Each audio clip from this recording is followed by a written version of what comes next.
জয় জয় নিতাই গৌ শীত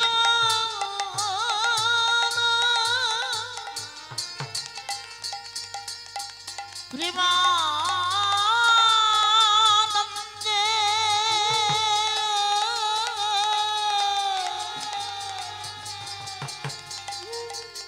নিতাই গৌর হরি বল হরি বল হরি হরি বল হরি হরি হরি হরি হরি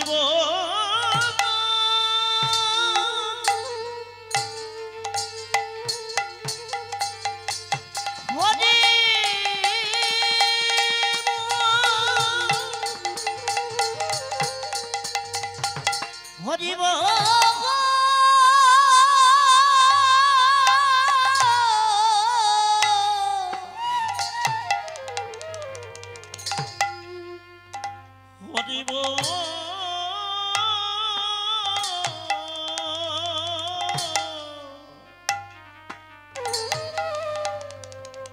নিতাই গো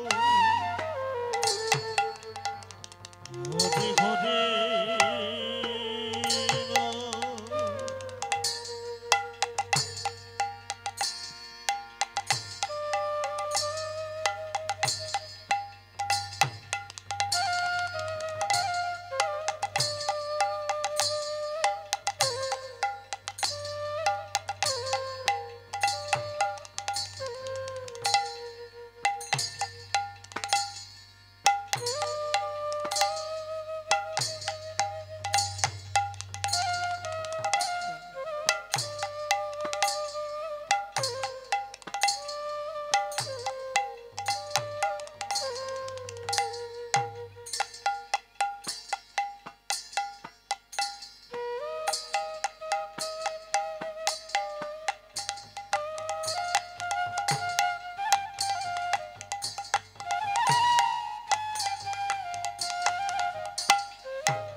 जय राधे श्याम जय निताय जय गौ जय राधे श्याम जय निताय जय गौ जय राधे श्याम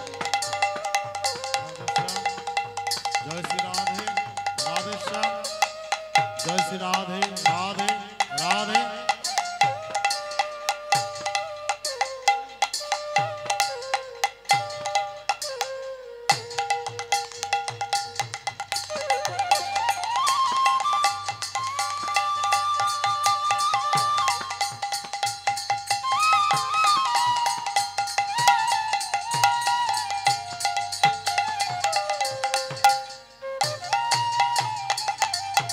जय गोविंद जय जय गोपाल जय जय राधा रमण हरि জয় গোবিন্দের জয় জয় গোপাল জয় জয় রাধার মন হরি জয় গোবিন্দের জয় জয় গোপাল জয় রাধার মন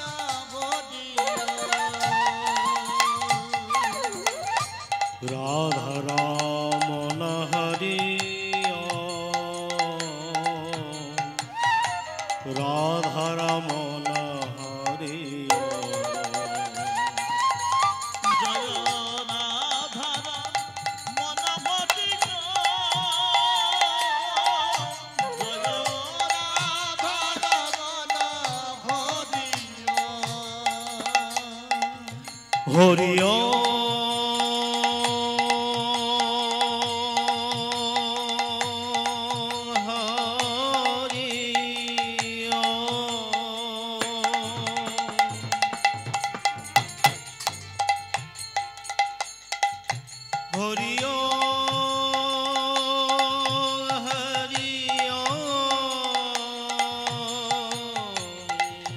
জয় গোবিন্দের জয় জয় গোপাল জয় জয় রাধার মন ভটিল জয় গোবিন্দের জয় জয় গোপাল জয় জয় রাধার মন ভটিল গুরু ব্রহ্মা গুরু বিষ্ণু গুরু দেব মহেশ্বর গুরুরেব পরম ব্রহ্ম তস্मै শ্রী গুরবে নমঃ জয় গোবিন্দের জয় জয় গোপাল জয় জয় রাধার মন ভটিল জয় গোবিন্দের জয় জয় গোপাল জয় জয় রাধার মন ভটিল হে কৃষ্ণ করুণা সিন্ধু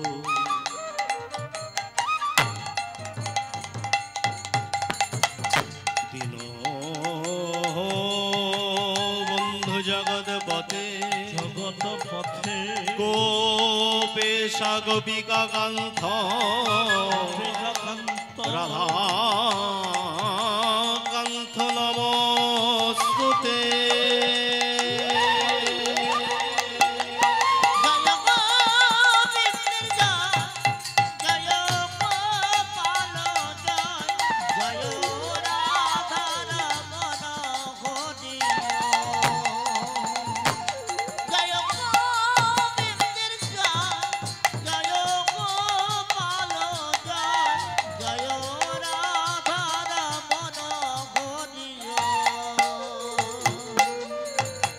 মুখং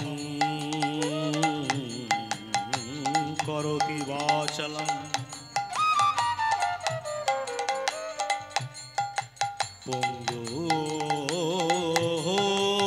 পঙ্গুলঙ্ঘয়তে গিরিং লঙ্ঘয়তে গিরি যদ কৃপাহিতমহং বন্দে বন্দে পরমানন্দ মাধব বাঞ্ছা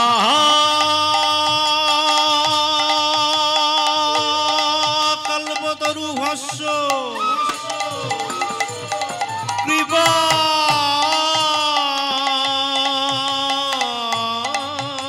সিন্ধু ভয়ে বচ ভয়ে বচ পতিতানাং পাবনেভ্য শ্রী বৈষ্ণবেভ্য নমো নমো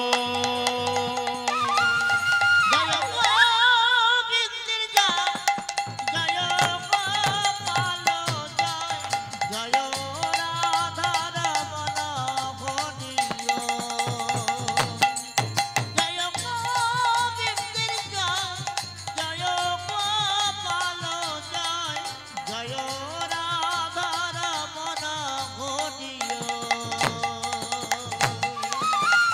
নিতাই গৌর রাধে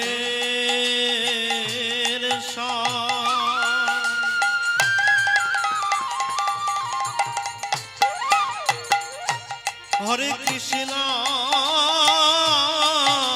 হরে রাম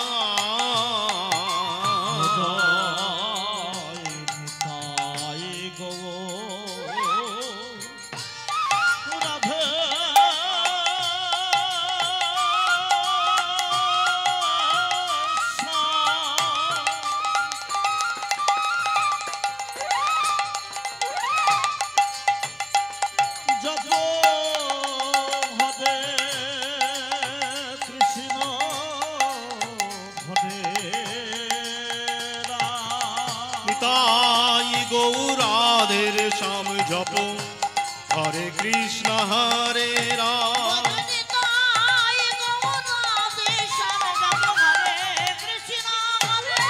ভজনিতাই গৌরাধের শ্যাম জপ হরে কৃষ্ণ হরে রাম হরে কৃষ্ণ কৃষ্ণ কৃষ্ণ হরে হরে হরে রাম রাম রাম হরে হরে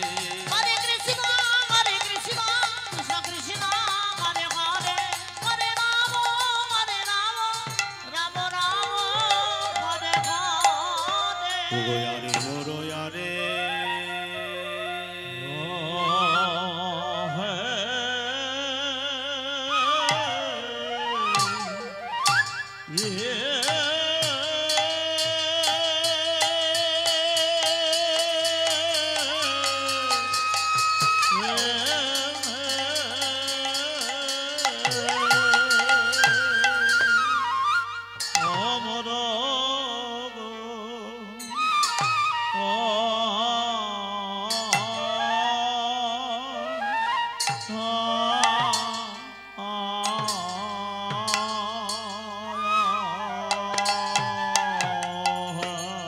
প্রভুর আমার পুরা লীলা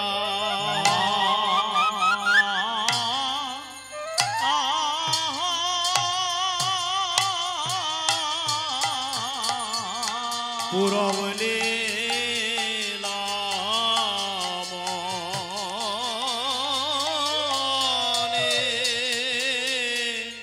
ও লো রে আহা মরে আরে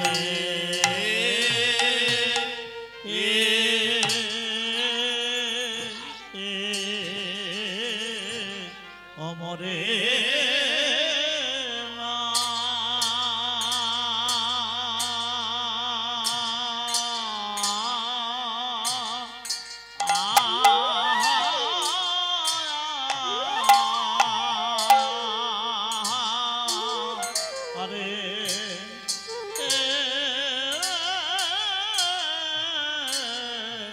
প্রভু আমার পুরা লীলা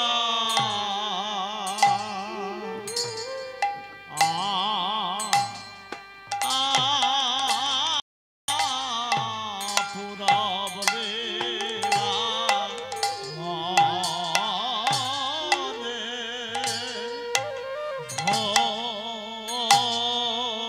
ওলো রে আহা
রে পুরবেরও ভাবে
সুরধনের মাঝে যাইয়া আরে কি মা ছোড়ো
সুরধনের মাঝে যাইয়া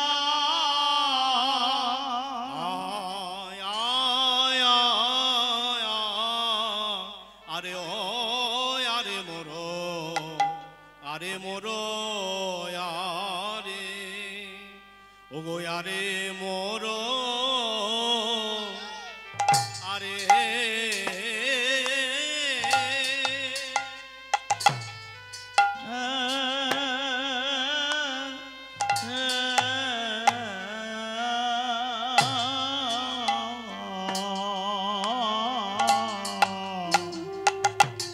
অগয়ারে মর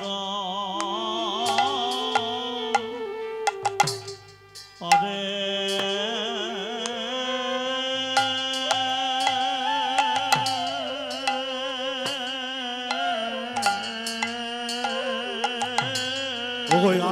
ওই আরে মোরো শ্রী গো আহ শ্রী গো রাঙ্গ রা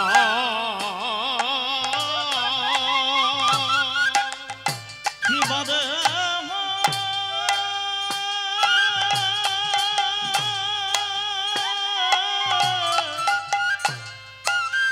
আরে মর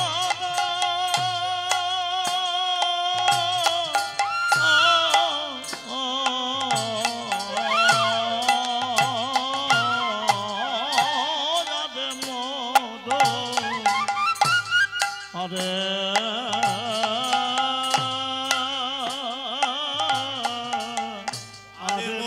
আরে মোরো শ্রী গো শ্রী গৌরাঙ্গ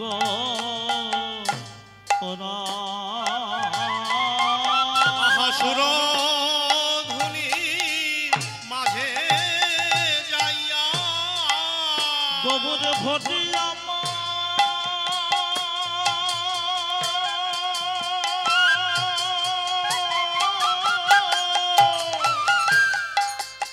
গোবর ঘটি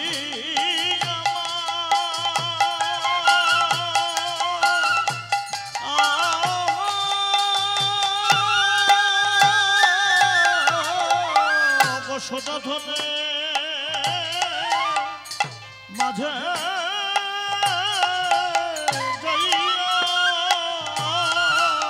নবীন নাবিক হইয়া সহ মেলে খেলা সোটা ধরে মাঝে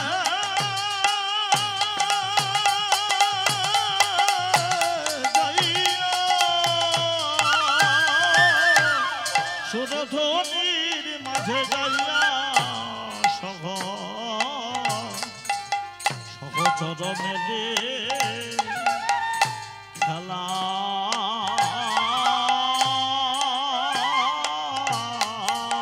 খেলে নামের খেলা খেলে নামের খেলা ভক্ত শোনে নন্দলালা খেলে নামের খেলা ভক্ত শোনে নন্দলালা খেলে নামের খেলা খেলার নাই অবহেলা খেলে নামের খেলা ওই খেলায় নাই অবহেলা খেলে নামের খেলা দেখতে পাবে নন্দলালা খেলে নামের খেলা দেখতে পাবে নন্দলালা খেলে নামের খেলা নন্দলালা খেলে নামের খেলা দেখতে পাবে নন্দলালা খেলে নামের খেলা দেখতে পাবে তাই নন্দলালা গৌর হরি হরি বলে খেলে খেলা হরি হরি হরি বলে দেখতে পাবে নন্দলালা হরি হরি হরি বলে দেখতে পাবে খেলা হরি হরি হরি বলে খেলে নামের খেলা খেলে নামের খেলা চেতো দর্পণ মার জানা ভব মহাদাবাগ্নি নির্বাপনম শ্রেয় গৈরিব চন্দ্রিকা বিতরণম বিদ্যাবধূ জীবনম আনন্দমভূতি বর্ধনম প্রতিপদা পূর্ণামৃতাস্বাদনম সর্বয়াত্মা স্মপনয় পরম বিজয়তে শ্রীকৃষ্ণ সংকীর্তনা। জয় নিতাই। তাই শাস্ত্র বললেন চেত দর্পণ মার্জন। কেমন নেই কলিহত জীব, আমরা কেমন করে উদ্ধার হতে পারি? তাই মহাপ্রভু বলে গেলেন 8টা নিয়ম কি কি না, চেত দর্পণ মার্জনম, মোরের আয়নাটাকে আগে পরিষ্কার করো। কি করে? হরিনাম করে, কৃষ্ণ নাম করে।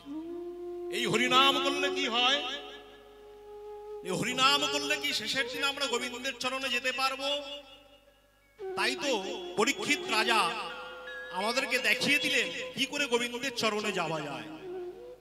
আমরা জানি যখন পরীক্ষিত রাজা হয়ে বসে আছেন সিংহাসনে, মনে মনে চিন্তা করছেন ঘোর কলিযুগ শুরু হয়ে যাচ্ছে, মানুষের ধর্মে রুচি হবে না, অধর্মে রুচি হবে। এই কলির মানুষকে আমি কেমন করে উদ্ধার করতে পারি? কি করে এরা কৃষ্ণ নাম হরিনাম করে গোবিন্দের চরণে যেতে পারবে? এই কলিযুগের সাধু বৈষ্ণবরা তারা কি ভণ্ডামি করছে না ধ্যান করছে? এইটা জানবার জন্য পরীক্ষিত রাজা পরীক্ষায় গেলেন মৃগয়ায়। গিয়ে সেখানে দেখলেন সমীক ঋষির আশ্রম। সেই সমীক ঋষির আশ্রমে গিয়ে দেখলেন সমীক ঋষি ধ্যান করছে। পরীক্ষিত মনে মনে চিন্তা করলো ধ্যান করছে না ভণ্ডামি করছে। এইটা দেখবার জন্য একটা মরা সাপ তুলে নিয়ে সমীক ঋষির গলায় পেঁচিয়ে দিল। পরীক্ষিত দেখলেন রাজা পরীক্ষিত দেখলেন যে সমীক ঋষির তো ধ্যান ভঙ্গ হচ্ছে না। পরীক্ষিত মনে মনে ভয় পেয়ে গেলেন, ঘোড়ায় উঠে চলে আসলেন রাজ দরবারে। এইদিকে সমীক ঋষির পুত্র শৃঙ্গী যখন আশ্রমে এলেন, এসে দেখলেন তার ধ্যানস্থ পিতার গলায় মরা সর্প।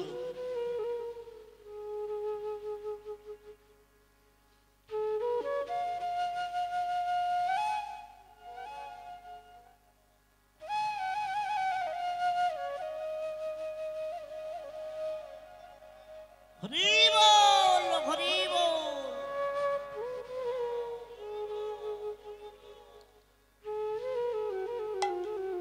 যখনই শৃঙ্গী দেখলেন রুষ্ট হয়ে গেলেন। কে? কোন পাপিষ্ঠ আমার ধ্যানস্থ পিতার গলায় মরা সর্প দিয়েছিস? আমি তোকে অভিসম্পাত করলাম, 7 দিনের ভিতরে তোর তক্ষক দংশনে মৃত্যু হবে। যেই না বলা সঙ্গে সঙ্গে সমীক ঋষির ধ্যান ভঙ্গ হয়ে যে পুত্র রাজা এসেছিল আমার কাছে জল চাইতে, জল তো দিলে না, উপরন্তু তাকে অভিসম্পাত করলে। যাও অভিশাপের কথাটা জানিয়ে এসো। শৃঙ্গী চলেছেন পরীক্ষিতের রাজসভায় গিয়ে উপস্থিত হয়েছেন। জয় হোক পরীক্ষিতের, জয় হোক, জয় হোক, জয় হোক, জয় হোক। যেহেতু আগমন না, আপনার জন্য আমি একটা সন্দেশ নিয়ে এসেছি। কি না, আপনি যে আমার ধ্যানস্থ পিতার গলায় মরা সর্প দিয়েছেন, আমি আমার প্রতি রুষ্ট হয়ে আপনার প্রতি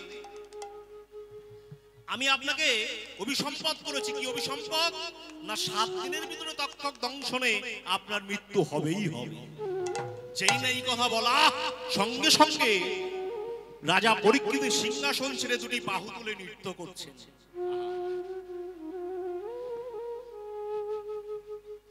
যখন বাহু তুলে নৃত্য করছেন, মন্ত্রী সৈন্যরা বলল, মহারাজ এটা কেমন অসম্ভব যে আমাদের মৃত্যু সংবাদ আসলে আমরা কত কষ্ট পাই, ক্রন্দন করি, দুঃখ পাই, আর আপনি কেন এমন ভাবে বাহু তুলে নৃত্য করছেন? বলছে দেখো সাধুর কত কৃপা দেখো। বলে কেন না, সাধু যদি বলতো যে তোরা কি আমার ধ্যানস্থ পিতার গলায় মরা সর্প দিয়েছিস, এক্ষুনি ঘোড়া থেকে পড়ে মর, সঙ্গে সঙ্গে আমি মরে যেতাম। কিন্তু সাধু তা বলে নাই। বলে তুই যে পাপ করে থাকিস, আমি সাধু তোকে বিসম্পাদ করছি, তুই 7 দিন বেঁচে থাক, আর 7 দিন বেঁচে থেকে হরি কথা কৃষ্ণ কথা শোন, আর শেষের দিনে গোবিন্দের চরণে পৌঁছে যা। হরি বল। এই হলো সাধু। যখনই এমন কথা শোনা, পরীক্ষিত রাজ্য, রাজসভা, রাজ সিংহাসন, মুকুট সকল কিছু ছেড়ে দিয়ে কৃষ্ণ কৃষ্ণ বলে পথে নেমে পড়লেন। গঙ্গা ধরে সব বৈষ্ণব সাধুরা বসে আছেন, সবার চরণ ধরে বলছে যে বলতে পারো আমি কি করলে এই 7 দিনের ভিতরে কৃষ্ণের চরণ প্রান্তে যেতে পারবো? তা দেখুন মা, এখানে একটা মজার প্রশ্ন, যে পরীক্ষিত যখন রাজা ছিলেন তখন তিনি কৃষ্ণ দর্শন, কৃষ্ণ চরণ পাওয়ার জন্য কাছে যায়। যখন মৃত্যু সংবাদ কানে গেল, সঙ্গে সঙ্গে পরীক্ষিত চলে গেলেন। মহাজন বললেন, আপনারাও যদি ওই মৃত্যুটাকে সম্মুখে রেখে এগোতে পারি ভগবানের চরণ প্রান্তে, আমরাও চলে যেতে পারো। কেমন না, মহাজন যুক্তি দিচ্ছেন যে রাজার রোগ হয়েছে, রাজার রোগ হয়েছে, দিনে দিনে রাজা একদম রোগা হয়ে যেতে লাগলো, আর বাঁচবে না। এত ডাক্তার এত কবিরাজ আসে, কিন্তু রাজাকে কেউ সুস্থ করতে পারে না। ওমা শোনো শোনো, রাজাকে কেউ সুস্থ করতে পারে না। একদিন একটা যোগীরাজ রাজার কাছে সে, মহারাজ বলুন যোগীরাজ, আমি কথা দিচ্ছি আপনি আপনার রোগকে নিরাময় করে দেবেন। 10 দিন আমার ঔষধ সেবন করবেন, 10 দিনের ভিতরে আপনার রোগ থেকে মুক্তি হবেই হবে। ওমা শোনো শোনো, যোগীরাজ ওষুধ তৈরি করলো কি দিয়ে?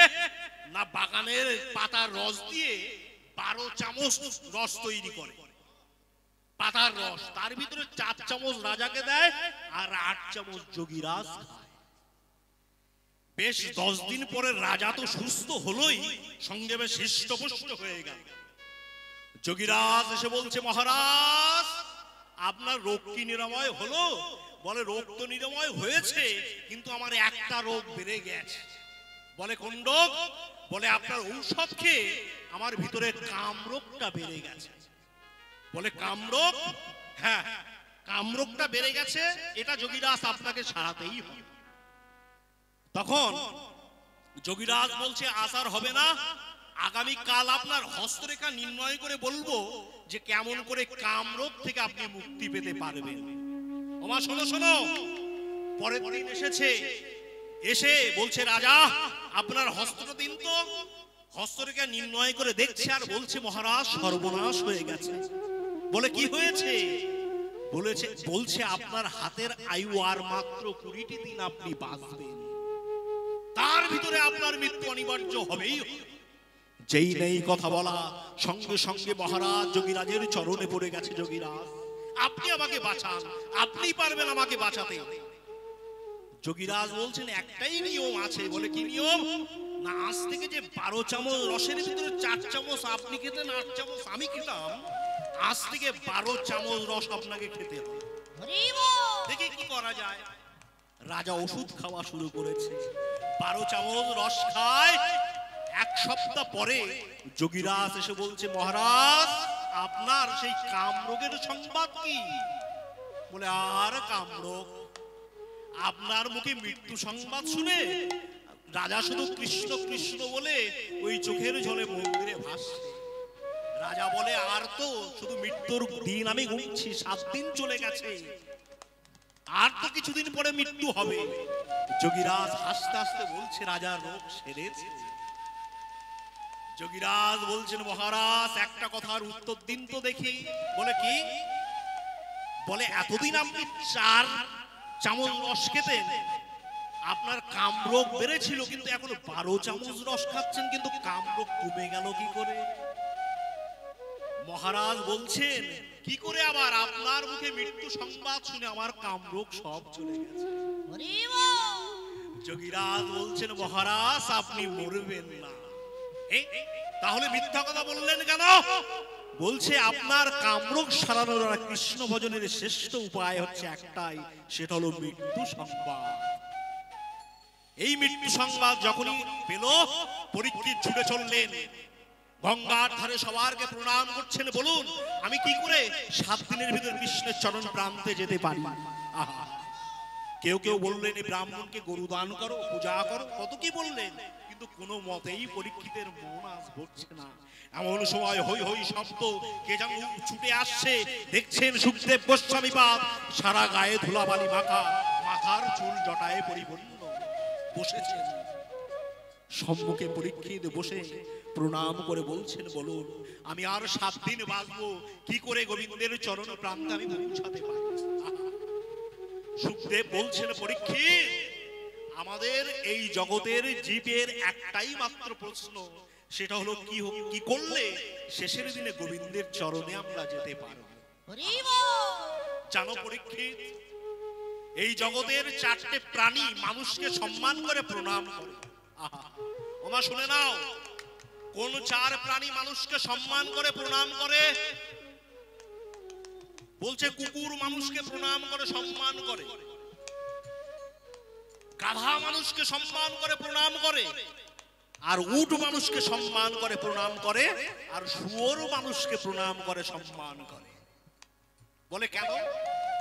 বলে জানো পরীক্ষিত, কুকুর মানুষকে প্রণাম করছে বলে মানুষ তোমাকে প্রণাম। মানুষ বলছে কুকুর তুমি আমাকে প্রণাম করছো কেন? বলে আমার স্বভাব তোমার মধ্যে লুকিয়ে আছে, তাই আমি তোমাকে প্রণাম করছি। বলে কি স্বভাব? বলছে দেখো না, আমি কুকুর, রাত্রে জেগে আমার মালিকের ঘর আমি পাহারা দিই। সারা রাত্রে বসার কামড় খাই, কত কষ্ট করে পাহারা দিই, কিন্তু দিনের বেলা ওই মালিকের দরজার সামনে আমি পাটা ছড়িয়ে শুয়ে থাকি, আর মনে মনে চিন্তা করি কোন ঘর থেকে আমার দুমুঠো খাবার আসে। কেউ খাবার দেয়, আবার কেউ গরম জলও দেয়, আবার কেউ লাঠি ঝাঁটাও মারে, আবার কেউ একটা শুকনো রুটি ছুঁড়েও দেয়। তাই মানুষ তোমাকে প্রণাম। বলে কেন? বলে তুমিও তো সারাটা জীবন কুকুরের মতো পরিশ্রম করছো, এই সংসারটাকে রক্ষা করছো। শেষের দিনে যখন চলতে পারো না, বলতে পারো না, বারান্দায় বসে খক খক করে কাশো, তখন মনে মনে চিন্তা করো কোন ঘরের, কোন বউয়ের ঘরের থেকে আমার দুমুঠো খাবার আসবে। কেউ গালাগালি দেয়, কেউ আবার দুমুঠো রুটি বা ভাত ছুঁড়ে খেতে দেয়। তুমিও তো আমার মতো মানুষ, কুকুরের মতো সারা জীবন লাথি চাটা খেয়ে যাও, কিন্তু ঘর তুমি কোনো মতে ছাড়তে পারো না। বলে মানুষ, গাধা বলছে মানুষ তোমাকে প্রণাম।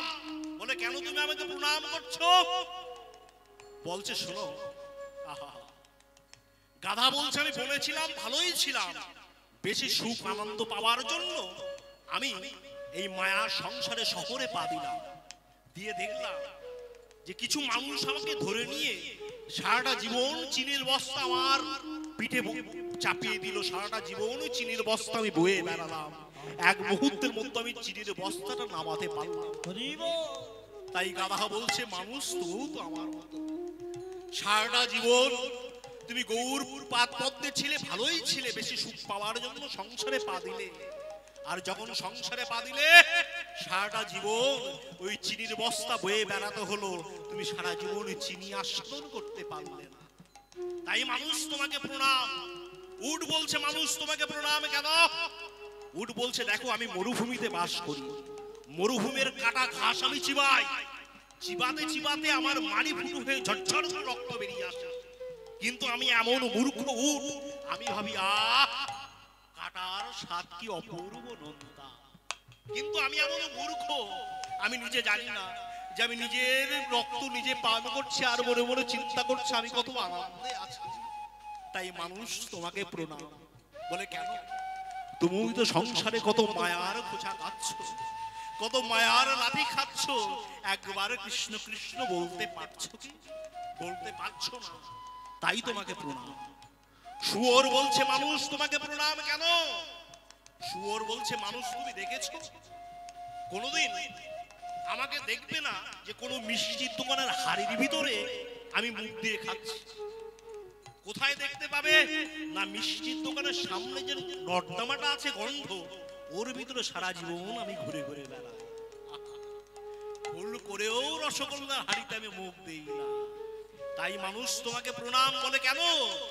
বলে তোমার সামনে সাধু সঙ্গ, গুরু সঙ্গ সকল কিছু আছে বটে, কিন্তু তুমি সাধু গুরু সঙ্গ করছো না, তুমি সারাটা জীবন ওই নর্দমার মতো সঙ্গ করে গেলে, কৃষ্ণ ভজন করলে না, গৌর ভজন করলে।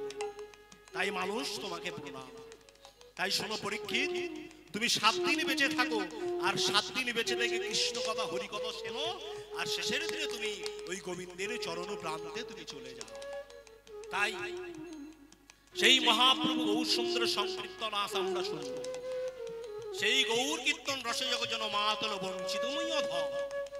তাই আজ আমার গৌর সুন্দরের ভাবটি কেমন না, সেই মহাপ্রভু গৌর সুন্দর আজ খেলতে খেলতে হঠাৎ করে মনে পড়ে গেল বৃন্দাবনের জন্মাষ্টমীর কথা। যখন মনে পড়ে গেছে, সঙ্গে সঙ্গে মহাপ্রভু গৌর সুন্দর ভক্তকে সঙ্গে নিয়ে আজ খেলা করছেন। কি খেলা?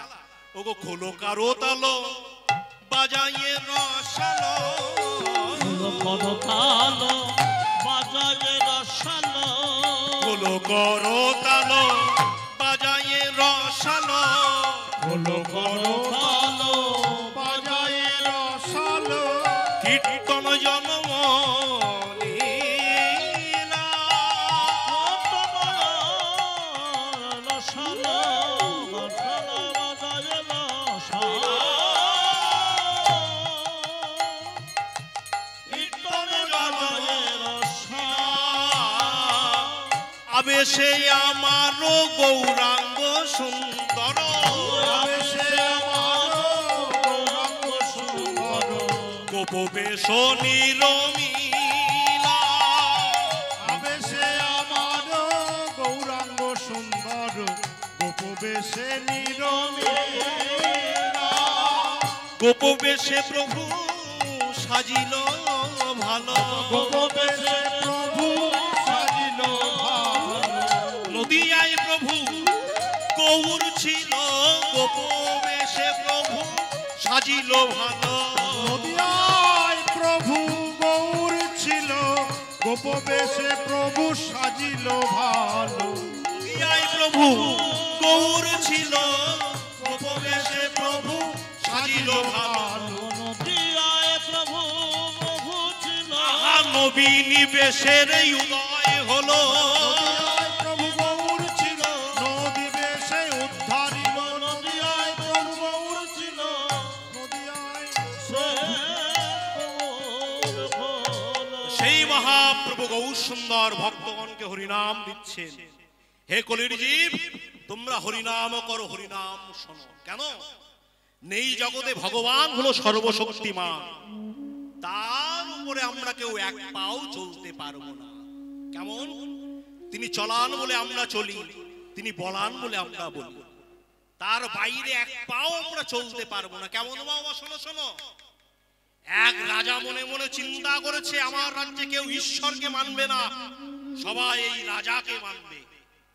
রাজ্যবাসীকে ডেকে বলছে, রাজ্যবাসী আজ থেকে শুনে নাও, তোমাদের ভগবান যদি বলতে হয় এই রাজা, আমি যা বলবো সেইভাবে তোমাদের চলতে হবে।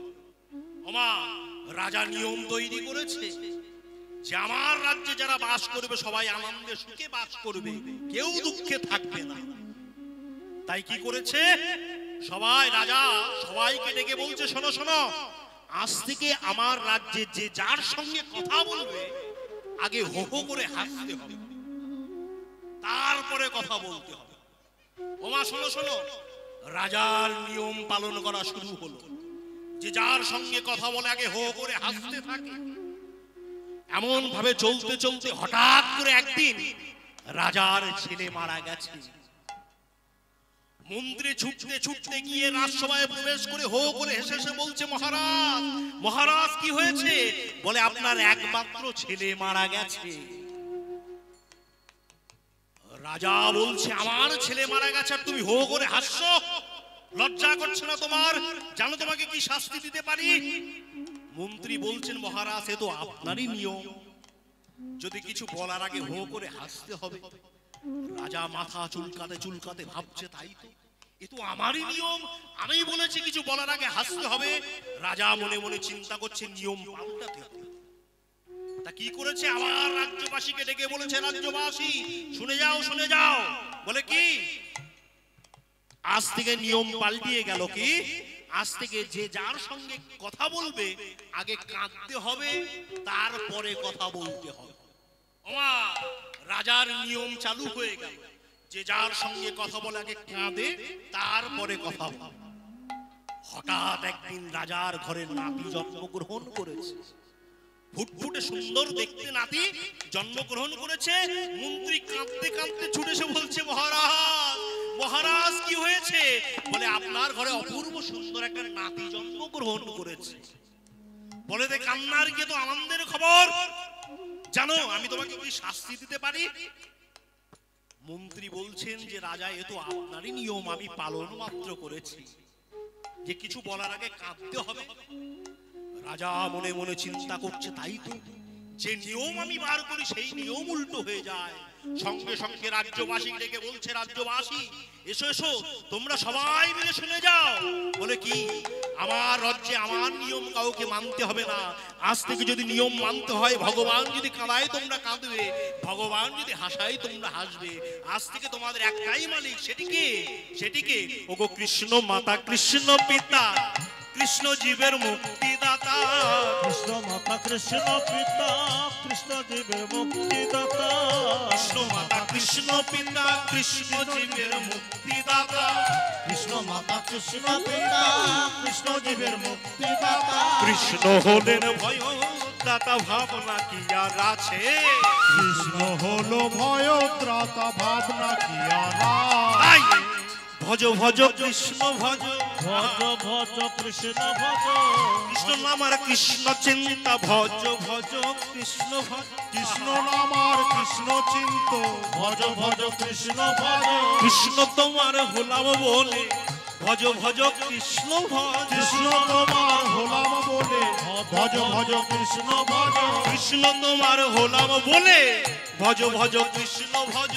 কৃষ্ণ তোমার হলাম বলে, নিতাই গৌর হরি হরি বলে, ভজ ভজ কৃষ্ণ ভজ। হরি হরি হরি বলে, ভজ ভজ কৃষ্ণ ভজ। ভজ ভজ কৃষ্ণ ভজ, ভজ ভজ কৃষ্ণ ভজ। সেই মহাপ্রভু গৌর সুন্দর আজ কৃষ্ণ নাম করছেন, হরি নাম করছেন। কেন মা? এই কৃষ্ণ নাম করলে কি হয়, হরি নাম করলে কি হয়? মহাজন বললেন, একবার কৃষ্ণ নামে যত পাপ হরে, পাতকীর সাধ্য নাই তত পাপ করে।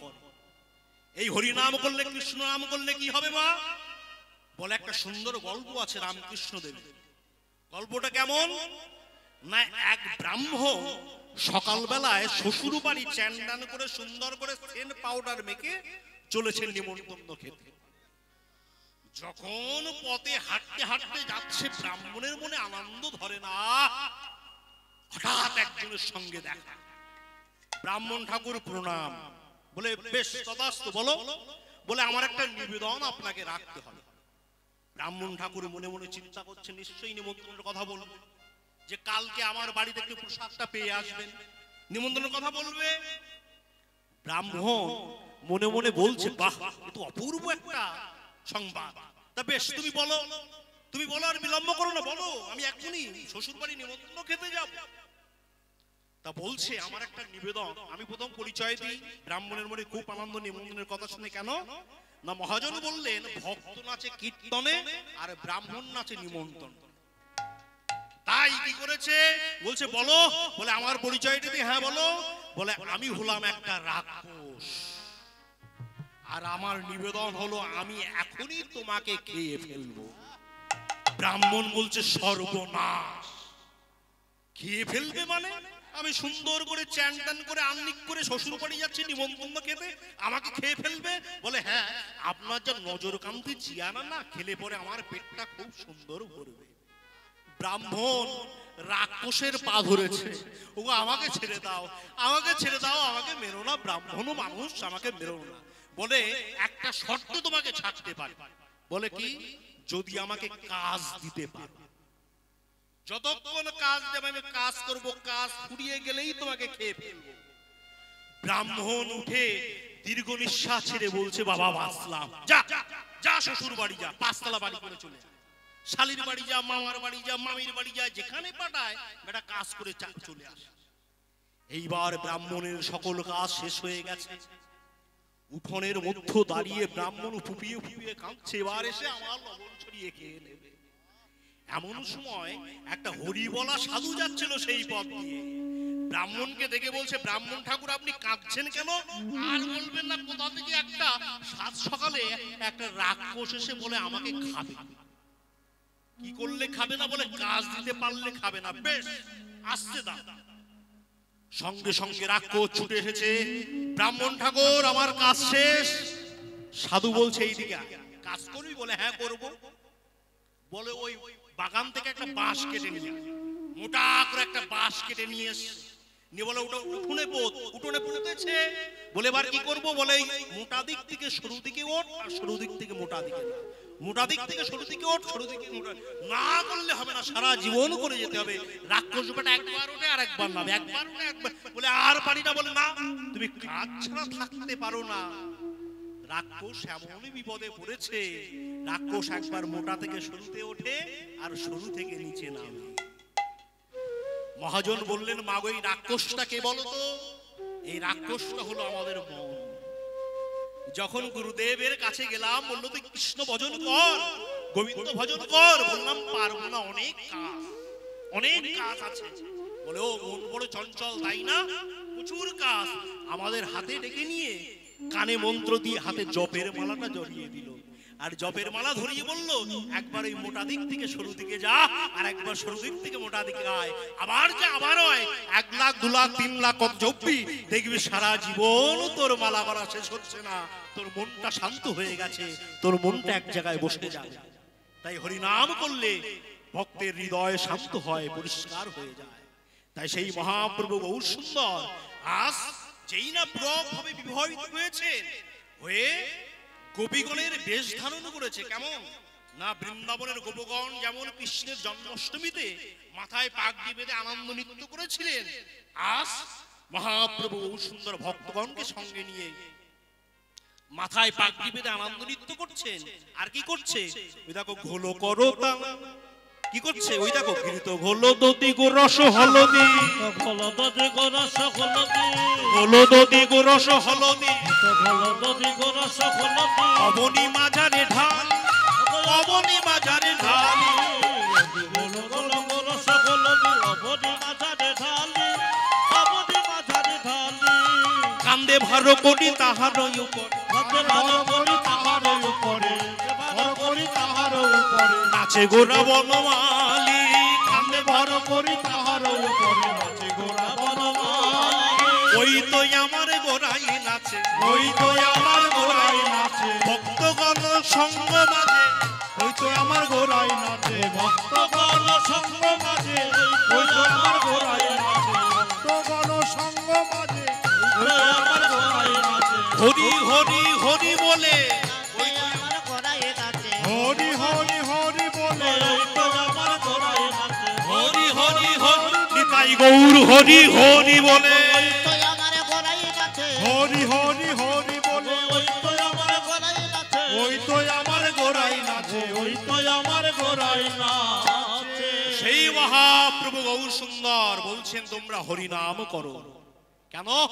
এই জগতে একমাত্র পাথেয়, একমাত্র আমাদের ভজনের বস্তু হলো গৌর চরণ, একমাত্র পাথেয় হলো আমাদের কৃষ্ণ চরণ।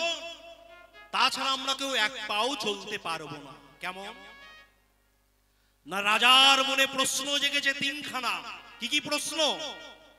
মন্ত্রীকে ডেকে বলছে, মন্ত্রী এখনই বলো আমার প্রশ্নের উত্তর, বলো ভগবান কোথায় থাকে, আর ভগবান কি করতে পারে, আর ভগবান কি করতে পারে না। এই 3টি প্রশ্নের উত্তর যদি আজ না দিতে পারো, তোমার মন্ত্রিত্ব আজই চলে যাবে। মন্দিরে ছুটতে ছুটতে হন্তদন্ত হয়ে যাচ্ছেন, কে দেবে উত্তর? কোথায় পাবো? আমার মন্ত্রিত্ব চলে যাবে। হঠাৎ এক সাধুর সঙ্গে দেখা। মন্ত্রী এমন হন্তদন্ত কোথায় যাচ্ছেন আর বলবেন না। রাজা প্রশ্ন করেছে 3টি। কি প্রশ্ন? ভগবান কোথায় থাকে, ভগবান কি করতে পারে, আর ভগবান কি করতে পারে না। সাধু বলছে এই প্রশ্নের জন্য আপনার এত ছোটাছুটি, চলুন আমি রাজাকে গিয়ে প্রশ্ন উত্তর দিয়ে দেব। চলেছেন সাধু, রাজসভায় প্রবেশ করে বলছেন, মহারাজের জয় হোক। বলুন সাধু, আপনি আমার 3টি প্রশ্নের উত্তর দেবেন? হ্যাঁ দেব। বলুন কি বলবো? বলুন ভগবান কোথায় থাকে। ওমা শুনে নাও, ভগবান কোথায় থাকে শুনে নাও। সাধু বলছে আমি উত্তর দিতে পারি, তার আগে আমার খুব ক্ষুধা লেগেছে, আমাকে কিছু খেতে দিন। কি খাবে? বলে দুধ খাবো। 1 গ্লাস, রাজার বাড়ি বলে কথা, কাঁচের গ্লাসে ঘন দুধ দিয়েছে। সাধু যেই দুধটা নিয়েছে একবার আঙুলটা চুপাচ্ছে আর দেখছে, চুপাচ্ছে দেখছে। রাজা বলছে কি হলো, তাড়াতাড়ি খেয়ে উত্তরটা দিন। সাধু বলছেন আমি মাখন খাবো। মহাযন্ত্রণা, একবার বলছে দুধ খাবে, একবার বলছে মাখন খাবে। পাগল নাকি রে? রাজবাড়ি বলে কথা, কে আছিস? সাধুকে মাখন দিয়ে যা। বলে না, আমি ও মাখন খাবো না। কোন মাখন?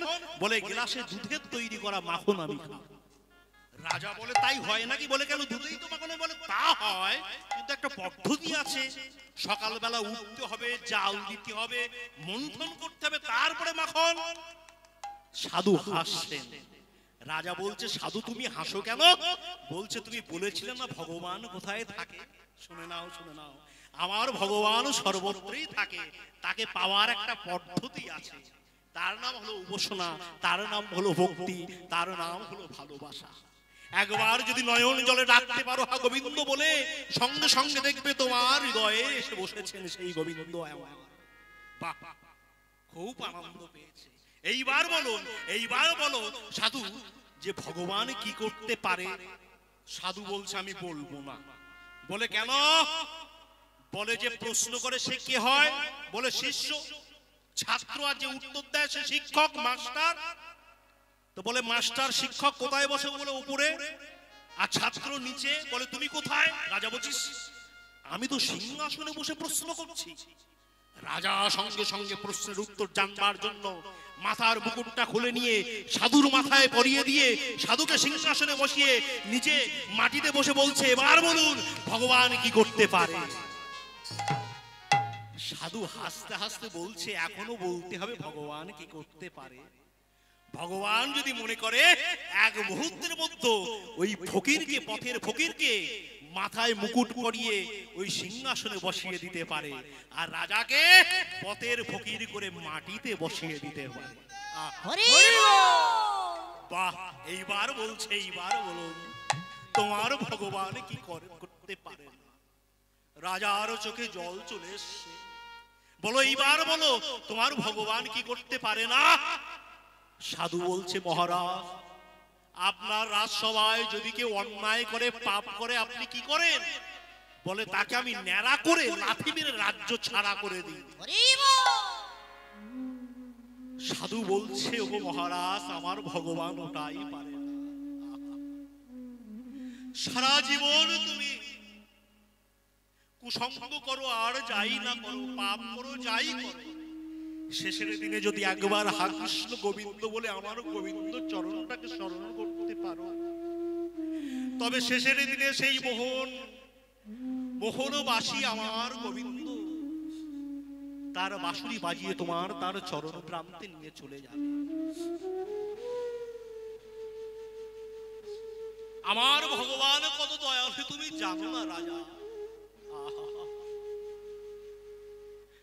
কালিয় নাগের মাথার উপরে যখন গোবিন্দ নাচছে, কালিয় নাগ উঠে দাঁড়িয়েছে, সংকুচিত হচ্ছে না, মুখ দিয়ে রক্ত বার হচ্ছে বটে, কিন্তু ফনাটা বাড়িয়ে রেখেছে। বলে কেন? জগৎকে দেখাচ্ছে যে জগৎ দেখো, যাকে পাওয়ার জন্য কত সাধু গুরু বৈষ্ণব সারা জীবন তপস্যা করছে, সে আজ উদ্দেশ্যে আমার কাছে ধরা দিতে।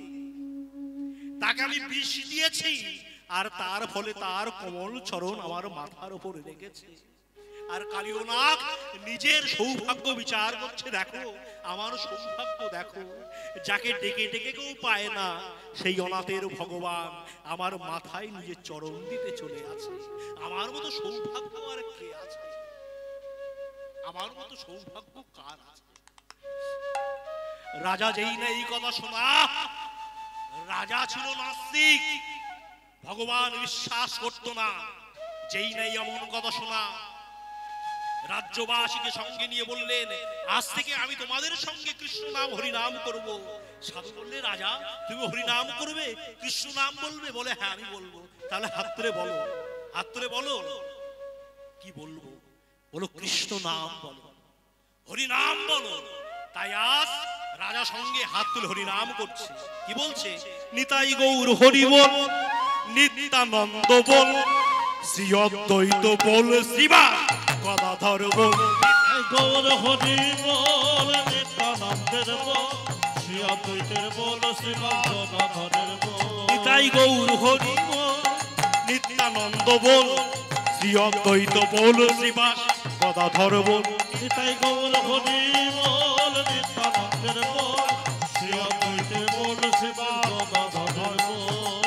হরি বল, হরি বল, গৌর হরি বল। বল হরি বল হরি বল গৌরী হরি হরি বল হরি বল গৌর হরি বল হরি বল হরি বল গৌরী হরি ভজনের মধ্যে শ্রেষ্ঠ নববিধা ভক্তি কৃষ্ণ নাম কৃষ্ণ দিতে ধরে মহাশক্তি ভজনের মধ্য শ্রেষ্ঠ নববিধা ভক্তি কৃষ্ণ নাম কৃষ্ণ দিতে ধরে মহাশক্তি তাহা তার মধ্যে তার মধ্যে তার মধ্যে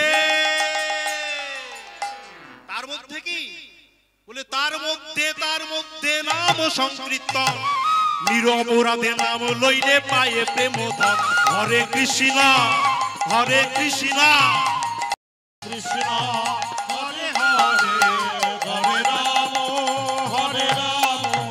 রাম রাম হরে হরে হরে তাই গৌড়ে হরি বল হরে হরি বল কৃষ্ণ হরি হরি বল হরি বল কৃষ্ণ হরে হরে হরে রাম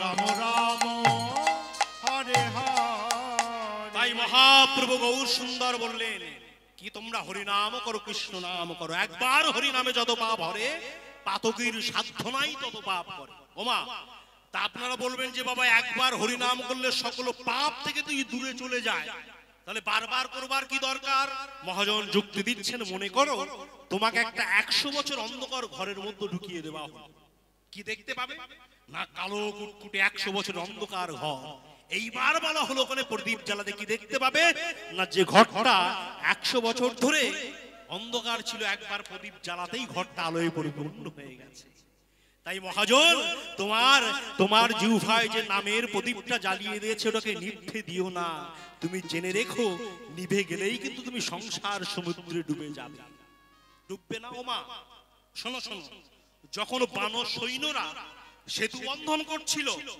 তখন এক একটা করে পাথর নিয়ে আসছে রামচন্দ্রের হাতে দিচ্ছে রামচন্দ্র রাম নাম লিখছে পাথর জলে দিচ্ছে পাথর জলে ভেসে থাকছে রামচন্দ্র মনে মনে চিন্তা করেছিল যে মানুষ এতদিন আমাকে ভগবান বলতো আমি মানতাম না কিন্তু সত্যি তো আমি ভগবান বলে আমি নাম লিখে দিচ্ছি আর সেই পাথর জলে ভাসছে সত্যি আমি ভগবান তা কেমন ভগবান আমাকে একটু পরীক্ষা করে দেখতে হবে ও মাতাই কি করেছে রাত্রে 12টার সময় রামচন্দ্র চুপি চুপি বাইরে এসে বড় একটা পাথর নিয়েছে সমুদ্রের ধারে গেছে গিয়ে মনে মনে চিন্তা করছেন হনুমান বানররা দিয়েছিল ভেসেছিল আমি দিয়ে দেখি তো ভাসে কিনা এই বলে যেই না পাথরটা ছুড়ে দিয়েছে তোমা মাত্র ধপাস করে ডুবে গেছে রামচন্দ্র চমকে উঠেছে বাবা এই দৃশ্য কেউ দেখে নাই তো আবার একটা পাথর নিয়েছে নিয়ে মনে মনে চিন্তা করছে হনুমান বানররা দিয়েছিল ভেসেছিল আমি দিলাম ডুবে গেল কেন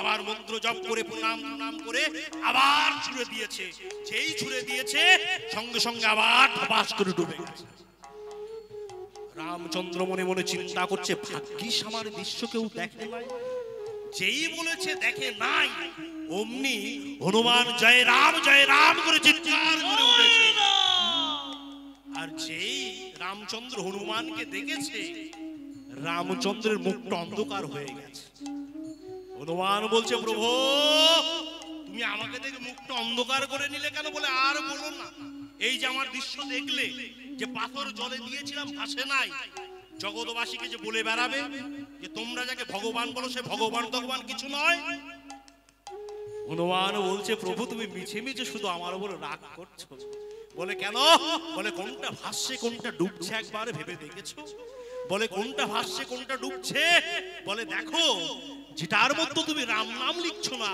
আর তুমি যাকে ছুঁড়ে ফেলে দিচ্ছ সঙ্গে সঙ্গে সে ডুবে যাচ্ছে আর তুমি যাকে রাম নাম লিখে তুমি যাকে নিজে হাতে করে সংসার সমুদ্রে ছেড়ে দিচ্ছ দেখো তার দেহ পাথর সংসার সমুদ্রে ডুবছে না তাই হরিনাম করো কৃষ্ণ নাম করো হরিনামের এমন ক্ষমতা যখন সেতু বন্ধন প্রায় হয়ে গেল রাবণের স্ত্রী মন্দাদরী রাবণকে বলেছিল হে স্বামী আপনি তো ত্রিলোক বিজয়ী হনুমান বানররা পারলো পাথর দিয়ে একটা সেতু করতে আপনি পারলেন না যেই নেই কথা বলা সঙ্গে সঙ্গে ওই মন্দাদরীর হাত ধরে টানতে টানতে নিয়ে গেল রাবণ বড় বড় পাথর নিচ্ছে সমুদ্রে ফেলছে আর পাথরগুলো ভেসে থাকছে মন্দাদরী বলেছিল ওগো স্বামী এটা কেমন করে সম্ভব এই জগতের ভারী বস্তু জলে দিলে সেটা ডুবে যায়, ভাসছে কি করে?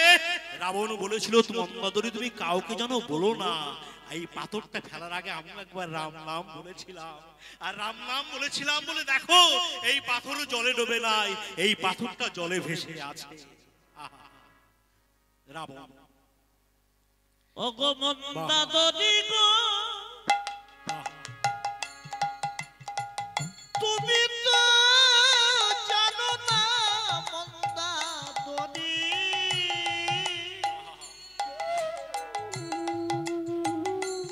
আমি যে পাথরের গান রামে নাম লিখেছিলাম, সেই কারণে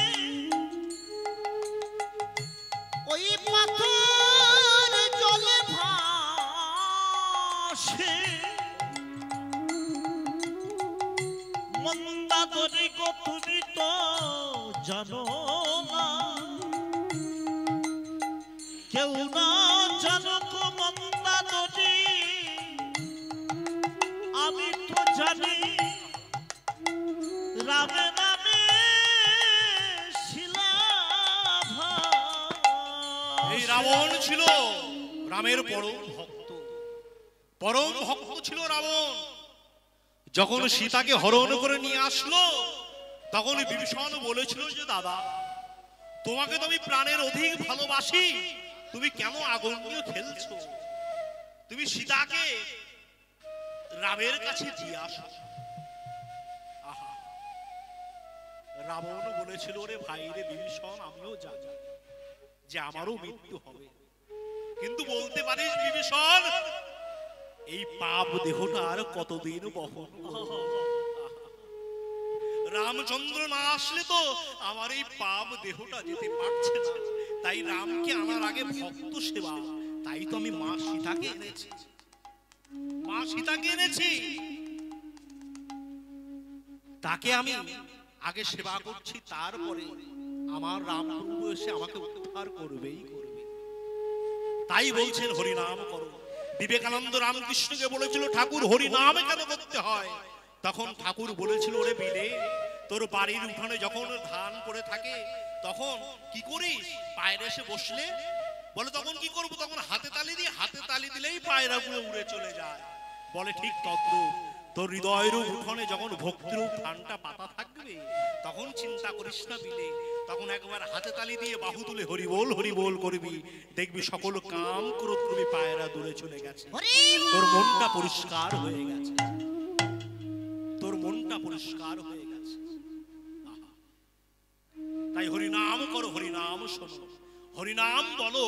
তাই সেই মহাপ্রভু গৌর সুন্দর আজ ভক্তগণকে সিংহ সঙ্গে নিয়ে হরিনাম করছেন। হরিনাম করতে করতে আর এদিকে কি করেছেন না, বৃন্দাবনে যেমন নন্দরাজার বাড়ির উঠোনে জন্মোৎসবের দিন কি করেছে, বড় একটা গর্ত করেছে, তাতে দধি দই ঢেলে যে আসছে নন্দ বাবা তাকে জাপকে ধরে পড়ছে তার ভিতরে। নবদ্বীপ আজকে মহাপ্রভু আমার দধি দই ঢেলে তার উপরে নৃত্য করছে, আর দাদা নিতাই কি করছে, কি করছে ওই দেখো, করে তেল গুরু নিতাই সুন্দর, করে তেল নিতাই সুন্দর, করে তেল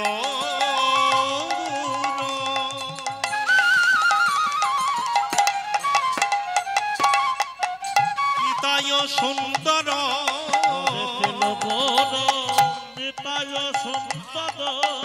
আনন্দে আবেশে নাচে, করে দিল গুরু নিতাই সুন্দর, আনন্দে আবেশে নাচে, আনন্দে আবেশে নাচে। রামাই মহেশ রাম গৌরী দাস, রামাই মহেশ রাম গৌরী দাস, নাচে তারো পাছে পাছে, রামায় মহেশ রাম গৌরী দাস, নাচে তারো পাশে পাশে, নাচে নিতাই, নাচে নিতাই, নাচে নিতাই, নাচে নিতাই। শোনো নিতাই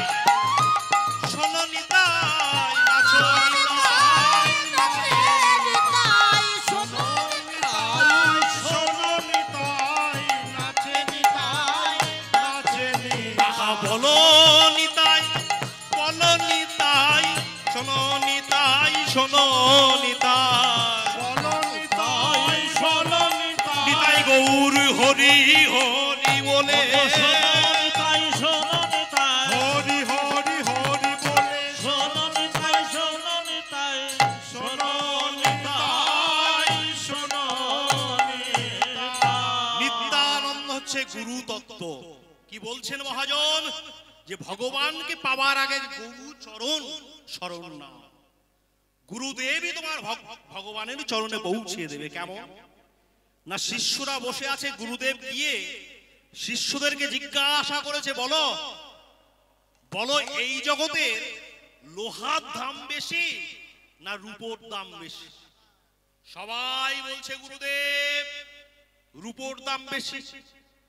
একজন শিষ্য মাথা নিচু করে চুপচাপ বসে আছে, সে কোনো কথা বলছে না। গুরুদেব কাছে গিয়ে বলছে, সবাই বলল রূপোর দাম বেশি, তুমি কি বলছো? বলে, গুরুদেব আমিও জানি যে লোহার থেকে রূপোর দাম বেশি, কিন্তু গুরুদেব এটাও মাথায় রাখতে হবে যে লোহা যদি একবার পরশমণির পরশ পায় তাহলে রূপোর থেকে অধিক দাম হয়ে যায়। ঠিক তদ্রূপ এই জগতে যদি কোনো শিষ্য, যদি কোনো মানুষ পাষণ্ড হয়ে থাকে, গুরু একবার আশীর্বাদ তার মাথায় পড়ে, সেও একদিন মণি থেকে পরশ মণি ছোঁয়াবে, লোহা থেকে সোনায় পরিণত হয়ে যায়। তাই গুরু সঙ্গ আমাদের করতে হবে। আর দ্বিতীয় সাধু সঙ্গ। সাধু সঙ্গ, সাধু সঙ্গ সর্বশাস্ত্রে কয়, লবমাত্র সাধু সঙ্গ সর্বসিদ্ধি হয়। আপনারা বলবেন যে মা সাধু সঙ্গ করলে কি হয়? কি হয় সাধু সঙ্গ করলে? বিশ্বামিত্রের মনে একবার চিন্তা করেন সাধু সঙ্গ করলে কি হয়। বিশ্বামিত্র একদিন ব্রাহ্মণের কাছে গিয়ে বলছেন, ব্রহ্মার কাছে কি বলছে, ব্রহ্মা ঠাকুর বলতে পারো সাধু সঙ্গ করলে কি হয়? বলে, আমি তো বলতে পারবো না, তুমি যাও শিবের কাছে। শিবের কাছে ছুটে গিয়েছে, বলতে পারো শিব ঠাকুর সাধু সঙ্গ করলে কি হয়? বলে, আমি তো বলতে পারবো না, কোথায় যাব? অনন্ত দেবের কাছে যাও। অনন্ত দেবের কাছে গেছে, গিয়ে অনন্তদেব পৃথিবীটাকে ধরে রেখেছে মাথায় করে, গিয়ে বলছে, অনন্তদেব বলতে পারো সাধু সঙ্গ করলে কি হয়? অনন্তদেব বলছেন, শোনো, তুমি যদি কিছু সময়ের জন্য আমার এই পৃথিবীটাকে ধারণ করতে পারো তোমার মাথায়, তাহলে বলতে পারি সাধু সঙ্গ করলে কি হয়। বেশ, তাহলে দিন। এইবার যেই না মাথায় পৃথিবীটা দিয়েছে, পৃথিবী দেওয়ার মন্ত্র সঙ্গে সঙ্গে পড়ে যায়, পড়ে যায়। ও ঋষি, এ তো পড়ে যায়। অনন্তদেব, পড়ে যায় না। আচ্ছা বিশ্বামিত্র, তুমি জীবনে সৎ কথা বলেছো, সত্য পথে চলেছো? বলে, হ্যাঁ আমি সৎ পথে চলেছি, সত্য কথা বলেছি। তা বেশ, ভগবানকে বলো যে ভগবান আমি সারা জীবন সৎ পথে চলেছি, সত্য কথা বলেছি, তার যদি কোনো ফল থাকে তার ফলে যেন পৃথিবী পড়ে না যায়। তা বিশ্বামিত্র বলেছে, ভগবান আমি সারা জীবন সৎ পথে চলেছি, সত্য কথা বলেছি, তার যদি কোনো ফল থাকে তার ফলে পৃথিবী যেন পড়ে না যায়। ও বাবা, তবু তো পৃথিবী পড়ে যায়, পড়ে যায়। অনন্তদেব, কি করব? বলে, বাহ, এইবার বলো যে তুমি কোনোদিন তপস্যা করেছো, যজ্ঞ করেছো? বলে, হ্যাঁ আমি তপস্যা করেছি, যজ্ঞ করেছি। বেশ, এইবার বলো। কি বলবো? যে ভগবান আমি জীবনে যত তপস্যা করেছি, যজ্ঞ করেছি, তার যদি কোনো ফল থাকে তার ফলে যেন পৃথিবী পড়ে না যায়। বিশ্বামিত্র বলছেন, হে ভগবান আমি সারা জীবন যত যজ্ঞ করেছি, তপস্যা করেছি, তার যদি কোনো ফল থাকে তার ফলে যেন পৃথিবী পড়ে না যায়। তবু তো পড়ে যায়, পড়ে যায়। অনন্তদেব কি করব? অনন্তদেব বলছেন, আচ্ছা বিশ্বামিত্র এইবার বলতে পারো তুমি কোনোদিন সাধু সঙ্গ করেছো? বলেন, আমি সাধু সঙ্গ করে নাই, কিন্তু আমার মনে আছে একবার সাধুর সঙ্গে ঝগড়া করতে গেছিলাম। সাধুর সঙ্গে ঝগড়া করতে গেছিলে? তা বেশ, তাই বলো যে ভগবান আমি সাধু সঙ্গ করে নাই, আমি সাধুর সঙ্গে ঝগড়া করতে গেছিলাম, তার যদি কোনো ফল থাকে তার ফলে যেন পৃথিবীটা স্থির হয়ে যায়। তা বিশ্বামিত্র বলছে, ভগবান আমি জীবনে সাধু সঙ্গ করে নাই, সাধুর সঙ্গে ঝগড়া করতে গেছিলাম, তার যদি কোনো ফল থাকে তার ফলে যেন পৃথিবীটা স্থির হয়ে যায়। সঙ্গে সঙ্গে মাথায় পৃথিবী স্থির হয়ে গেল। সঙ্গে সঙ্গে বিশ্বামিত্র পৃথিবীটাকে অনন্তদেবের মাথায় তুলে দিয়ে অনন্তদেবকে প্রণাম করে চলে যাচ্ছে, আর বলছে, আমার প্রশ্নের উত্তর আমার জানা হয়ে গেছে। বলে, কি করে জানলে? বলে, বারে সারা জীবন সৎ পথে চললাম, সত্য কথা বললাম, তপস্যা করলাম, ধ্যান করলাম, তবু তার আমি এক মুহূর্তের জন্য পৃথিবীটাকে স্থির করতে পারলাম না। কিন্তু দেখো, আমি সাধু সঙ্গ করে নাই, সাধুর সঙ্গে ঝগড়া করতে গেছিলাম। আর সাধুর সঙ্গে ঝগড়া করতে গিয়ে যদি পৃথিবী স্থির হয়ে যায়, না জানি সাধু সঙ্গ করলে কি হবে। তাই আজ থেকে আমি সকল কিছু ছেড়ে দিয়ে, যোগ্য তপস্যা ছেড়ে দিয়ে, আমি হানিতাই প্রাণ নিতাই বলে, নিতাই গৌর হরিবল বলে আমি সাধুর চরণ দিয়ে অঙ্গে মানব। আমি হরে কৃষ্ণ প্রাণ কৃষ্ণ বলে সাধুর অঙ্গ আমি মাথায় দেব চরণ ধরে। তাই সাধু সঙ্গ করো। তাই সেই নিতাই আজকে কলিজীবের দ্বারে দ্বারে হরিনাম প্রেম বিলাচ্ছেন। সেই হরিনাম মহামূল্যবান বস্তু, সামান্য কিছু নয়, মহামূল্যবান হরিনাম। কেমন মূল্যবান মা? না শোনো শোনো, কেমন মূল্যবান বুঝতে পারবো হরিনাম কত মূল্যবান। কেমন না, আগেকার দিনে বণিকরা বাণিজ্য করতে যেত। তা বণিকরা যখন বাণিজ্য করতে যেত, এক বণিকের 4 ছেলে কাছে ডেকে তাদেরকে কি করেছে না, 1 লক্ষ টাকা হাতে দিয়ে গেছে, 25,000 টাকা করে ভাগ করে দিয়ে গেছে, যে তোরা ব্যবসা বাণিজ্য করিস, আমি আবার কিছুদিন পরে ফিরে আসবো। ওমা, এই বলে ছেলেরা ব্যবসা বাণিজ্য করছে, বণিক বহুদিন পরে ফিরে এসেছে। এসে তার 4 ছেলেকে কাছে ডেকেছে, ডেকে বলছে, বড় খোকা তুমি কেমন আছো? বড় খোকা এসে বলছে, বাবা আপনার আশীর্বাদে আমি যে সম্পত্তি করেছি, আমার 7 পুরুষ বসে খেতে পারবে। বাহ। মেজ খোকা বলে, দাদার মতো অত না পারলো আমার 5 পুরুষ বসে খেতে পারবে। বাহ। সেজ খোকা বলে, দাদাদের মতো অত না পারলে আমার 3 পুরুষ বসে খেতে পারবে। সবাই চলে গেছে। এইবার ছোট ছেলে এসে বলছে, খোকা তোর কি অবস্থা? ছোট ছেলেটা বাবার চরণ তলের সামনে দাঁড়িয়ে মাথাটা নিচু করে টপ টপ করে চোখের জল পড়ছে, আর বলছে যে বাবা আমি ভালো নাই। বলে কেন, টাকা কি করেছিস? বলে কুসঙ্গ করে সব নষ্ট করে দিয়েছে। হাজার হোক বাবা তো বড় ছেলেদেরকে কাছে ডেকে বলছে, তোদের ভাই হয় একটু সাহায্য কর, আবার যাতে ব্যবসা বাণিজ্য করতে পারবে না, ওর ব্যবহার ভালো না, ও দিলেই নষ্ট করে দেবে। সবাই চলে গেছে। হাজার হোক বাবা তো যেতে পারে না। ছেলেটাকে কাছে ডেকে বলে, শোন শোন, তোর দ্বারা তো ব্যবসা বাণিজ্য হলো না, হাত পা। যেই না হাত বেঁধেছে, আর বুক পকেট থেকে একটা সূর্যকান্তমণি ছেলেটার হাতে দিয়ে বলছে, বাড়ি গিয়ে জপ কর, যত্ন করে রাখ, দেখবি প্রত্যেক দিন তোকে 1 ঘড়া করে স্বর্ণ দান করবে। ছেলেটা এত পাজি, ওই সূর্যকান্ত মণিটা নিয়ে গিয়ে দাদাদের কাছে গিয়ে ধেই ধেই করে নাচছে, আর বলছে, দাদা এই দেখ তোদের টাকা আছে, গাড়ি আছে, বাড়ি আছে, সূর্যকান্ত মণি আছে কি? সঙ্গে সঙ্গে দাদারা বলছে, তা তো নাই। দাদারা মনে মনে চিন্তা করছে, আমরাও যদি ভাইয়ের মতন কাঙাল বেশে দাঁড়াতে পারতাম, তবে আমরাও একটা করে সূর্যকান্ত মণি পেয়ে যেতাম। বলো তো মা, এই বাবাটাকে, এই বাবাটাকে, বাবাটা হলেন মহাপ্রভু গৌর সুন্দর। বহুদিন পরে এসে অনারবিত চরিত্রাদ করুণায় অবতীর্ণ করল। এসে তার 4 ছেলেকে কাছে ডেকেছে। কে? সত্য, ত্রেতা, দাপর, কলি। সত্য তুমি কেমন আছো? জপ তপ ভালোই চলছে। ত্রেতা আমিও ভালো আছি। দাপর আমিও ভালো আছি। কলিযুগ, কলিযুগের মানুষ কাছে গিয়ে বলছেন, গৌর সুন্দর আমরা ভালো না, আমরা সব হারিয়ে পথের কাঙাল হয়ে বসে আছি, তোমার চরণ পানে চেয়ে। সঙ্গে সঙ্গে মহাপ্রভু বলছে, কলির জীব তোদের দ্বারা তো কিছু হলো না, কাছে আয়। কাছে ডেকেছে, ডেকে বলছে হাত পাত। যেই না হাত বেঁধেছি, অমনি হৃদয় থেকে ওই হরিনাম রূপ, ওই মহামন্ত্রটা আমাদের হাতে দিয়ে বলছে, বল হরে কৃষ্ণ কৃষ্ণ কৃষ্ণ হরে হরে, হরে রাম রাম রাম হরে হরে। নাম জপ কর, তোরা হরিনামের মধ্যে প্রেমও পাবি, উদ্ধারও তোরা হয়ে যাবে। তাই হরিনাম তোমরা জপ করো। কিন্তু মা, এই হরিনামটা কেমন ভাবে জপ করতে হবে? শুধু মুখে বললে হবে না, মনে মনে মানতে হবে, মনে বসাতে হবে। কেমন কেমন মনে বসাতে হবে? শুধু ওই মুখে শুনে গেলাম আর কান দিয়ে বার করলাম তা করলে হবে কেমন না? না, মহাজন বলছেন একটা পায়রার দল ছিল। সেই পায়রার দল এত লোভী, প্রত্যেকদিন ব্যাধ জাল পাতে আর ব্যাধের জালে বসে ব্যাধ ধরে নিয়ে চলে যায়। ক্রমশ পায়রার দল আস্তে আস্তে অল্প হতে থাকলো, সংখ্যা কমে যেতে থাকলো। একদিন একটা সাধু দেখে বড় দুঃখ লাগলো। বলে তোরা যদি আমার তিনটি কথা শুনতে পারিস তাহলে তোদের দল আর কোনোদিন কমবে না। বলে কি করতে হবে বলুন সাধু? বলে বল কি বলবো? বল ব্যাধের জালে বসবো না, ব্যাধের খাবার খাবো না, আর ব্যাধকে ধরা দেব না। পায়রারা বলছে বেশ, আমরা বললাম ব্যাধের জালে বসবো না, ব্যাধের খাবার খাবো না, ব্যাধকে ধরা দেব না। বলে এইটা বলতে থাক। সাধু চলে গেছে। পায়রারা বলতে শুরু করেছে ব্যাধের জালে বসবো না, ব্যাধের খাবার খাবো না, ব্যাধকে ধরা দেব না। পরের দিন সকালবেলা ব্যাধ এসেছে।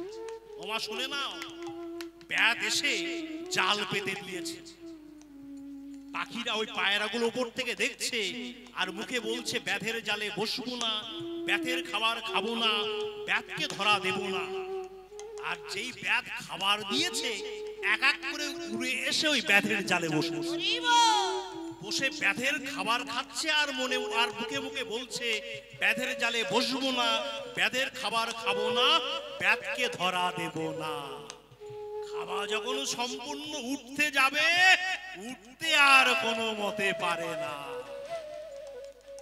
তখন পাশে সাধু ছিল।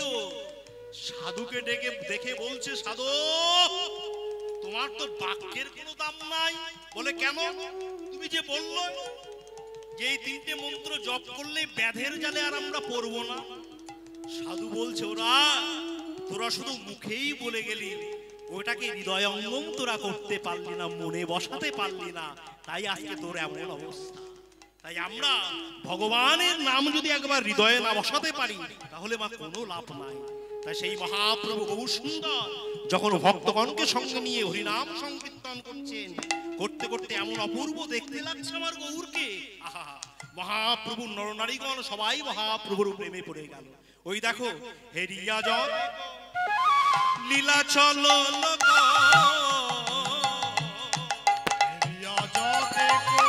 লীলা চলো লোক, প্রেমের পাথারে ভাসে,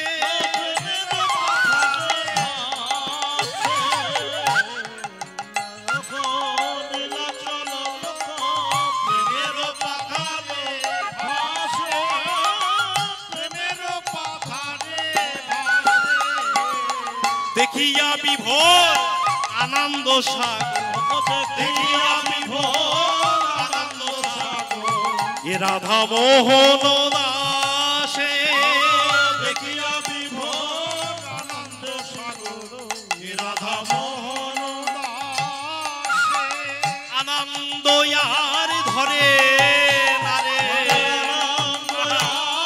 ধরে না রে, আনন্দ আর ধরে না, আনন্দ আর ধরে না রে, গৌর রূপ দর্শন করে আনন্দ আর ধরে না রে, গৌর রূপ দর্শন করে আনন্দ আর ধরে না রে, গৌর তোমার হলাম বলে আনন্দ আর ধরে না রে, গৌর রূপ দর্শন করে নিতাই গৌর হরি হরি বলে